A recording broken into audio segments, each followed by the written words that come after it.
New gen agro. New gen agro হচ্ছে আমার বন্ধু সাজ্জাতের প্রকল্প, কৃষি খামার। সে এখানে অনেক দিন ধরে কাজটা করে যাচ্ছে কৃষি উদ্যোক্তা হিসেবে।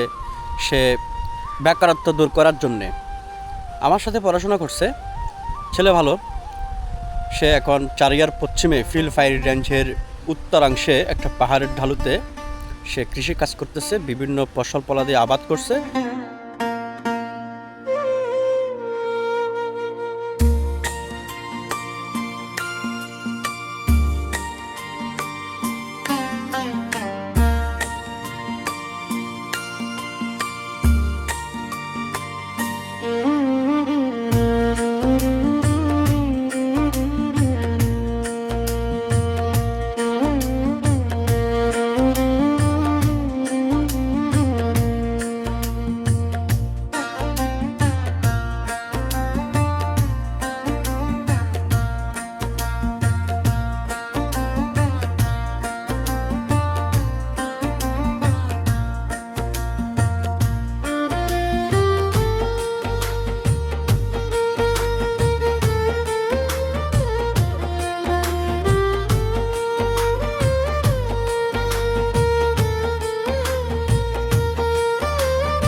নিউজেন অ্যাগ্রোতে আসছি আমার বন্ধুর কৃষি প্রজেক্টে।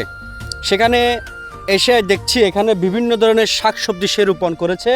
এখানে কপি শাক রয়েছে, লাল শাক রয়েছে, পাশে দেখছি এখানে লাউ রয়েছে। লাউগুলো আপনাদেরকে দেখাচ্ছি। লাউ পরিচর্যা করছে আমার আরেক বন্ধু জানে আলম।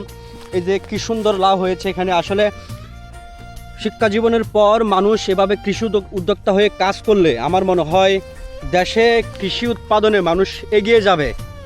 সাজ্জাদ, তোমার এখানে আসছে তার অ্যাগ্রো ফার্ম। অ্যাগ্রো বলতেই যে নামটা রেখেছে, নামের সাথে তার কাজের পুরোটাই মিল। এখানে দেখা যাচ্ছে গরু আছে, ছাগল আছে, বিভিন্ন পশু পাখি সে এখানে পালন করছে। বিশেষ করে সে তার নিজ উদ্যোগে। এদিকে দেখা যাচ্ছে আম গাছ রয়েছে। আর কি কি গাছ আছে এখানে? তোমার এখানে কিসের গাছ আছে? এখানে আম আছে 3 প্রজাতির আম আছে, তারপরে কুল আছে 2 প্রজাতির, তারপরে আছে যে জাম্বুরা, লিচু আপাতত, তারপরে ডালিম। ওইদিকে আমি ডালিম ছাড়া লাগাইছি। আমি সব ধরনের ফলের এখানে একটা মিশ্র সমাহার তৈরি করার জন্য প্ল্যানিং আছে আমার। আচ্ছা, এগুলো কতদিনের মধ্যে ফল পাবে তুমি? এগুলো যেহেতু আমি হাইব্রিড প্রজাতির চারা রোপণ করছি, আমি আশা করি আগামী বছরে ফল পাওয়ার সম্ভাবনা আছে এগুলোতে। এই জায়গাটি হচ্ছে চারিয়া ফিল ফায়ারিং রেঞ্জের উত্তরাংশে পাহাড়ের ডালুতে। সে বিভিন্ন শাকসবজি এখানে উৎপাদন করছে। পাশে আছে একটা মাছের প্রজেক্টটা অনেকে এখান থেকে প্রজেক্টে এখানে মিষ্টি কুমড়ার চারাও দেখছি খুব সুন্দর করে লাগিয়েছে। আগামী কিছুদিনের মধ্যে এখানে ফলগুলো আসবে।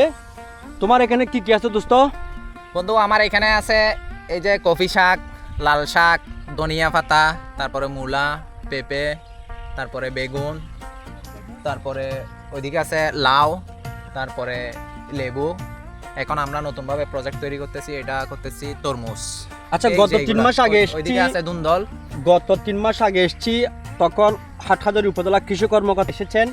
উনি এসে তোমাকে অনেক ধরনের পরামর্শ দিয়েছে। ওনার পরামর্শে তুমি কাজ করতে পারছো কিনা? হ্যাঁ, অবশ্যই। আমাকে হাটহাজারী উপজেলা কৃষি অফিসার উনি সার্বিকভাবে সহযোগিতা করতেছেন, পরামর্শ এবং আমাকে যাবতীয় দিক নির্দেশনার মাধ্যমে কিভাবে আমি কৃষি সেক্টরে সফল হতে পারবো উনি আমাকে সার্বিকভাবে সহযোগিতা করে যাচ্ছে। আমি আন্তরিকভাবে ওনার প্রতি কৃতজ্ঞতা প্রকাশ করতেছি এই জন্য, এবং বন্ধু হিসেবে তোমাকেও পাশে পেয়েছি, এই জন্য আমার সামনে এগিয়ে যাওয়ার পথটা আমার অনেক বেশি সহজ মনে হচ্ছে।